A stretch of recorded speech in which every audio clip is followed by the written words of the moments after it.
Welcome to Elizabeth's Chronicles. If you enjoy true crime, consider subscribing. In this episode we are going to take an in-depth look into Scott Peterson, the wife killer. Scott Lee Peterson was convicted of murdering his wife and unborn son, Connor. He is currently incarcerated in San Quentin State Prison. He was born on October 24, 1972, at Sharp Coronado Hospital in San Diego, California, to a businessman, Lee Arthur Peterson, and boutique owner, Jacqueline Helen Latham. Lee and Jacqueline had 6 other children from previous relationships. Scott was their only child they had together. Peterson grew up playing golf. He started the sport at an early age and was very good at it. By the time he was 14, he could beat his father at the game. Peterson had dreams of becoming a professional golf player, like Phil Mickelson, his teammate at the University of San Diego High School. By the end of high school, he was one of the top junior golfers in San Diego. In 1990, Peterson enrolled at Arizona State University, on a partial golf scholarship. Mickelson also attended the same university. Peterson's father, Lee, later testified that the considerable competition that Mickelson presented while they were at Arizona State discouraged Peterson from pursuing golf as a profession. Randall Mell, a reporter for Florida Sun-Sentinel, said that Chip Couch, the father of another Arizona State golfer, told Mell that he got Peterson kicked off the golf team. Couch claimed that Peterson was a bad influence on his son.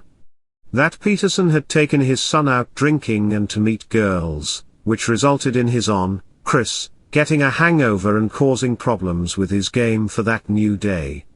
At the time, Chris was the #1 junior golf player in the country. Chip did not want Peterson to threaten his son's future career, so he complained to the coach and got Peterson kicked off of the team.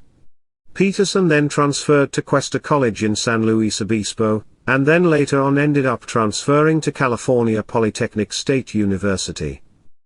Peterson's original plan was to major in international business, but changed to agricultural business.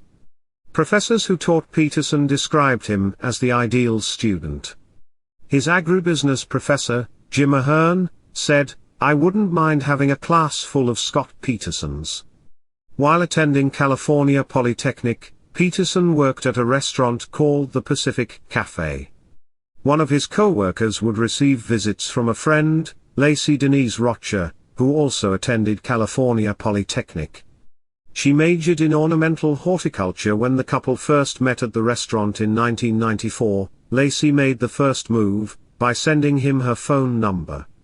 Right after meeting Peterson, Laci told her mother that she had met the man that she knew she would marry. Laci Denise Rocha was born on May 4, 1975, to parents, Sharon and Dennis Robert Rocha, who owned a dairy farm west of Escalon, California. Laci's older brother, Brent Rocha, was born in 1971. Laci enjoyed working on the farm, and did so from a young age. She also enjoyed gardening with her mother, which gave her a deep appreciation for plant life. This influenced her career decisions later on. Laci's parents divorced when Laci and her brother were young. Sharon moved with the children to Modesto, though the children visited the farm on weekends. Sharon later married Ron Grantski, who helped raise Laci and Brent from the time Laci was 2 years old. Laci was a cheerleader in junior high and high school. She graduated from Thomas Downey High School. On their first date, Peterson took Laci on a deep-sea fishing trip where Laci got seasick. Scott and Laci dated for 2 years, and eventually moved in together. Laci graduated in 1997, and not long after, they married at Sycamore Mineral Springs Resort in San Luis Obispo County's Avila Valley. Peterson finished his senior year in 1998. While he finished his last year, Laci took a job in nearby Prunedale. Peterson engaged in the first of at least 2 extramarital affairs. Peterson graduated with a Bachelor of Science degree in agricultural business, in June of the same year. After the Petersons graduated, They opened a sports bar in San Luis Obispo called The Shack. Business started out slow, but eventually picked up, especially on weekends. The Petersons sold The Shack in 2000 so they could move to Laci's hometown of Modesto. In October 2000, they purchased a 3-bedroom, 2-bath bungalow house for $177,000 on Covenant Avenue in an upscale neighborhood. Laci took on a part-time job as a substitute teacher, while Scott got a job with Tradecorp USA, a newly founded subsidiary of a European fertilizer company. According to Lee Peterson, his father, the Spanish company was trying to establish a customer base in the United States, and hired Peterson as their West Coast representative. He worked on salary, plus commission. He sold irrigation systems, fertilizer, and related products to large farms and flower growers, mostly in California, New Mexico, and Arizona. Peterson was earning a salary of $5,000 a month before taxes. Laci's family stated that she worked enthusiastically at being the perfect housewife. She enjoyed cooking and entertaining. When Laci became pregnant in 2002, she was ecstatic. However, Scott had expressed early on in their marriage that he did not want children, but at some point Laci talked him into it. In November of 2002, when Laci was 7 months pregnant, Peterson was introduced by a friend to a massage therapist named Amber Fry. In later public statements, Fry said Peterson told her he was single, and the two began a romantic relationship. On December 23, 2002, at 5:45 p.m., the couple went to the workplace of Laci's sister Amy Rocha, a salon, for a monthly scheduled haircut. While speaking, Rocha said Peterson offered to pick up a fruit basket that she had ordered for her grandfather as a Christmas gift the next day, because he would be playing golf at a course nearby anyway. It was discovered later that Peterson also told other people he would be playing golf on Christmas Eve.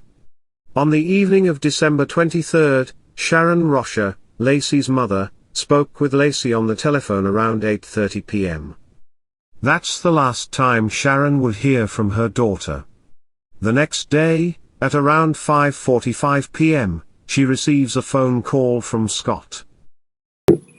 Hindsight always, is much easier, but as I look back at it, I realize when he had called me and asked if Laci was at my house and told me that when he got home the car was in the driveway and Mackenzie the dog was in the backyard with his leash on and Laci was missing. I remember when he said missing, I remember thinking to myself, missing? What do you mean missing? That's not a word you use. You started using that home. Right. Or I can't find her. I don't know where she is. It's odd how you remember certain things. But I can remember feeling a little irritated hearing him say that. But I thought, she's not missing. She's at a friend's house or someplace around. And that's what I told him. Check with her friends. I'm sure she's with somebody. But looking back, and I realized that I was the first person he called, the only person he called to begin with, and he was already telling me that she was missing. Instead of checking with the hospital, But still, you stood up for him. Still, you had faith. I did. Your earlier public statements were very supportive. I did. You said you loved him. I did. I absolutely did. I believed in him. Peterson later told police that he last saw Laci around 9:30 a.m. on December 24, 2002, when he left the home to go fishing, at the Berkeley Marina. He told investigators that Laci was watching a cooking television show, and was preparing to mop the floor, bake cookies for Christmas, and walk the family dog to the park. Later that morning, a neighbor of the couple, says she found the Petersons' dog, a golden retriever, named Mackenzie, and returned him to their backyard between 10:10 and 10:17 a.m., about a half hour later. Shortly after 10:45 a.m., another neighbor, named Mike Chiavetta, stated he found the dog wandering the neighborhood, with a muddy leash, and also returned him to the couple's yard. Peterson said he returned home that afternoon to the home, and Laci was missing. Peterson found their dog in the backyard, and Laci's 1996 Land Rover Discovery SE was parked in the driveway. He told authorities that he showered and washed his clothes because he got wet from fishing. Peterson did not call the police to report his wife missing. Instead he called his mother-in-law, Sharon Rocher, and she had her husband, Ron Gransky, call the police and report her daughter missing. Laci was 7.5 months pregnant, and her due date was February 10, 2003. The couple planned to name their son Connor. Modesto police detectives, John Bueller and Alan Brocchini, lead investigators on the case, responded to the call that Laci Peterson was missing. When they arrived at the couple's home, Laci's keys, wallet and sunglasses were found in her purse in a closet. The dining room table was set for a family dinner for the following night. One of the detectives found a phone book, lying on a kitchen counter, open to a full-page ad for a defense lawyer. Later that same evening detectives interviewed Peterson. They found him to be unemotional, no response to his wife being missing. Laci's family was devastated at her disappearance, but Scott Peterson was dead calm. Detective Bronchini found Peterson's nonchalant demeanor suspicious, describing it as a strange combination of polite and arrogant, disaffectedly distant and impatiently irritable. He just didn't seem like a man who was crushed or even greatly disturbed by his wife's disappearance and possible death. Bueller said, "I suspected Scott when I first met him. Didn't mean he did it, but I was a little bit thrown off by his calm, cool demeanor and his lack of questioning. He wasn't, 'Will you call me back? Can I have one of your cards? What are you guys doing now?' Initially Peterson told the police that he had spent the day golfing, but he later told the police that he had gone to fish for sturgeon at the Berkeley Marina. At 2:15 p.m., he left a message for Laci, stating, "Hey, beautiful. It's 2:15. I'm leaving Berkeley." Peterson said that the fishing location was approximately 90 miles from their home. Detectives immediately started a search operation. Peterson's inconsistencies and lack of concern for his pregnant, missing wife led police to suspect foul play fairly quickly. During the first few days, Scott's in-laws defended him publicly and portrayed him and Laci as the ideal couple.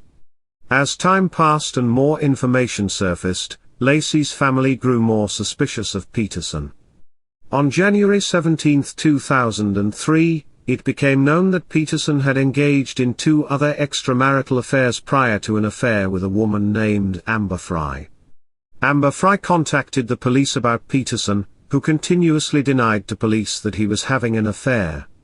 Fry told detectives that she met Peterson on November 20, and that he had told her he was single. After they started seeing each other, she said she became suspicious that he was married, and confronted him on December 9 about this. Fry said to Brocchini, "He said he lost his wife, this would be the first holiday he was without his wife." Fry allowed police detectives to secretly record her phone conversations with Peterson, in the hopes of getting him to confess. The recordings revealed that in the days after Laci went missing, Peterson told Fry that he had traveled to Paris to celebrate the holidays, with his new friends Pasquale and Francois. In reality, he had made one of these phone calls just minutes before attending the New Year's Eve candlelight vigil for Laci in Modesto.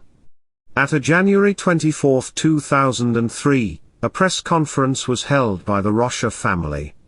The family publicly withdrew their support of Peterson, explaining that they did this upon discovering his affair with Fry, and upon seeing photos them together. They later said that they were not angered by the affair, but by the fact that Peterson had told Fry that he had lost his wife on December 9, 2002, 14 days before she disappeared, and that he would be spending his first Christmas alone. Police later speculated that this was an indication that Peterson had already decided to kill Laci. Some information in this video may be disturbing. Viewer discretion is advised. On April 13, 2003, a couple walking their dog discovered the decomposing body of a small baby, in a marshy area of the San Francisco Bay Shore in Richmond's Point Isabel Regional Shoreline Park, north of Berkeley. Its umbilical cord was still attached and nylon tape was wrapped around the baby's neck. One day later, someone found the torso of a recently pregnant woman, wearing beige pants and a maternity bra, on the eastern shore of the bay, along a rocky shoreline of the same park, 1 mile away from where the baby's body was located.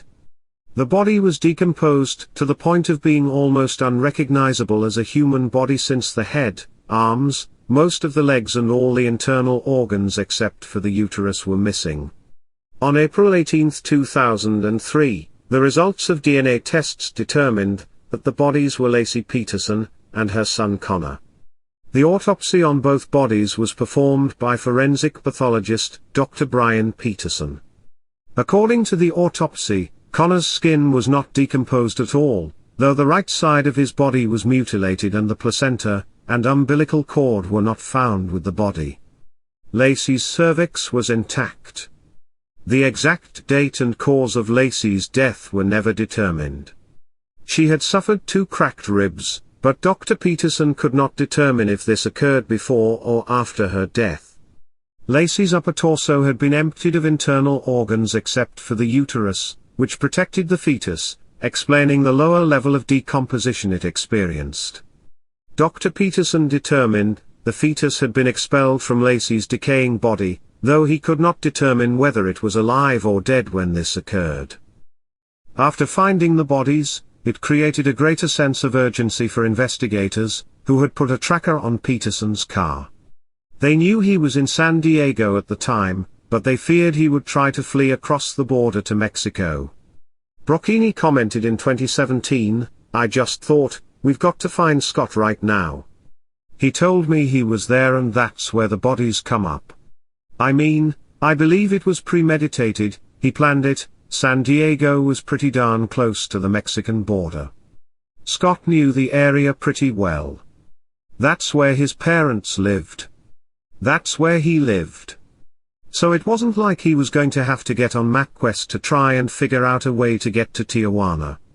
The FBI, working with Modesto Police Department, performed forensic searches of Peterson's home. The FBI also performed mitochondrial DNA testing on a hair on pliers found in Peterson's fishing boat. They were able to link them with hairs from Laci's hairbrush. Searches were also performed on Peterson's truck, toolbox, warehouse, and boat. Peterson was arrested on April 18, 2003, near a La Jolla golf course. He told authorities that he was meeting his father and brother for golf. His dark brown hair had been dyed blonde, and his Mercedes-Benz was overstuffed with miscellaneous items, including $15,000 in cash, 12 Viagra pills, survival gear, camping equipment, several changes of clothes, numerous cell phones, and his brother's driver's license, as well as his own. Peterson's father claimed that he used his brother's license the day before to get a San Diego resident discount at the golf course, and the clothes were due to the fact that Peterson had been living out of his car because of the media attention.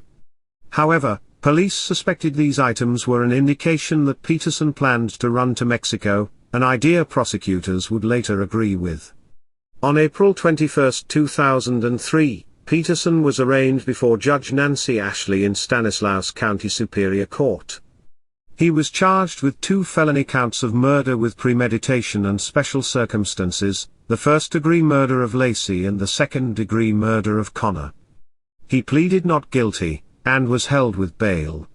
January 20, 2004, the judge changed the venue of the trial, from Modesto to Redwood City, because Peterson was the victim of increasing hostility in the Modesto area. The trial began on June 1, 2004, and was followed closely by the news media. The lead prosecutor was Rick DiStaso, while Geragos led Peterson's defense. In opening statements, Geragos claimed Peterson was a cad for cheating on Laci but was not a murderer. Prosecution witness Fry hired her own attorney, Gloria Allred, to represent her. Prosecutors claimed Peterson made anchors made from cement, to weigh his wife's body down in San Francisco Bay. However, when the bay was searched, nothing was found, even though sonar was used. A police officer testified, that an interview with Peterson had no sound due to no batteries being put in a tape recorder. Other officers were called to testify about the extensive search for evidence. Peterson's defense lawyers based their case on the lack of direct evidence and played down the significance of circumstantial evidence. They suggested the fetal remains were of a full-term infant, and theorized that someone kidnapped Laci, held her until she gave birth, and then dumped both Laci and her baby into the bay. The prosecution's medical experts contended that the baby was not full-term, and died at the same time as his mother. Juror Francis Gorman was removed, and replaced early in the trial due to misconduct. Jury foreman, and attorney Gregory Jackson, later requested his own removal during jury deliberations, due to fellow jurors wanted to replace him as foreman. Geragos told reporters that Jackson had mentioned threats he received when he requested to be removed from the jury. Jackson was replaced by an alternate. A single hair was the only piece of forensic evidence. The prosecution presented evidence during the trial. They claimed that the fact that Peterson changed his appearance to flee, and purchased a vehicle using his mother's name in order to avoid recognition by the press were revealing. And only a few days after his wife went missing he added 2 pornographic channels to his cable service. The prosecution stated this meant he knew she would not be coming home. Peterson also expressed in wanting to sell the house he had shared with Laci, and he also traded in her Land Rover for a Dodge pickup truck. Rick Cheng, a hydrologist with the United States Geological Survey, and an expert witness on tides of the San Francisco Bay, testified as a witness for the prosecution. During cross-examination, Cheng admitted that his findings were probable, not precise. Tidal systems are sufficiently chaotic, and he was unable to develop an exact path of the body's disposal and travel. As the trial progressed, the prosecution opened discussion of Peterson's extramarital affair with Amber Fry, and the contents of their secretly recorded telephone calls. Charles March, a fertility specialist, was expected to be a crucial witness for the defense, one who, according to the San Francisco Chronicle, could single-handedly exonerate Peterson by showing that Laci's fetus died a week after prosecutors claimed. Under cross-examination, March admitted basing his findings on one of Laci's friends who said, she had taken a home pregnancy test on June 9, 2002. Prosecutors quickly pointed out that no medical records relied on the June 9 date. March became confused on the stand, and asked the prosecutor to cut him some slack, undermining his credibility. The prosecution presented Peterson's racy affair with Fry, financial problems, and looming fatherhood as motives for the murder, claiming that he killed Laci due to huge debt and a desire to be a single man again. Free to see who he wants and without the children he never wanted. On November 12, 2004, the jury convicted Peterson of first-degree murder with special circumstances for the murder of Laci, and second-degree murder for killing Connor, her unborn baby. The penalty phase of the trial started on November 30, and ended December 13, when the jury gave the death sentence. On March 16, Judge Alfred A. DeLucchi ruled with the jury's verdict, sentencing Peterson to death by lethal injection, and ordering him to pay $10,000 toward the cost of Laci's funeral. He said the murder of Laci was cruel, uncaring, heartless, and callous. Members of the jury stated that they believed Peterson's lack of emotion, and the phone calls to Fry in the days after Laci's disappearance, indicated his guilt. Juror Greg Baratlas, and 2 other jurors, said they based their verdict on hundreds of small puzzle pieces of circumstantial evidence that came out during the trial, from the location of Laci Peterson's body to the myriad lies her husband told after her disappearance. On October 21, 2005, a judge ruled that a $250,000 life insurance policy that Peterson took out on Laci would go to Laci's mother, which was upheld by the 5th District Court of Appeal on October 21, 2005. The California Supreme Court unanimously overturned Peterson's death sentence in August 24, 2020, because the judge reportedly dismissed prospective jurors improperly. The proceedings were held remotely due to COVID-19. Scott Peterson is currently incarcerated at San Quentin State Prison serving his life sentences. That concludes this episode. If you enjoyed this video, consider subscribing and hit that like button.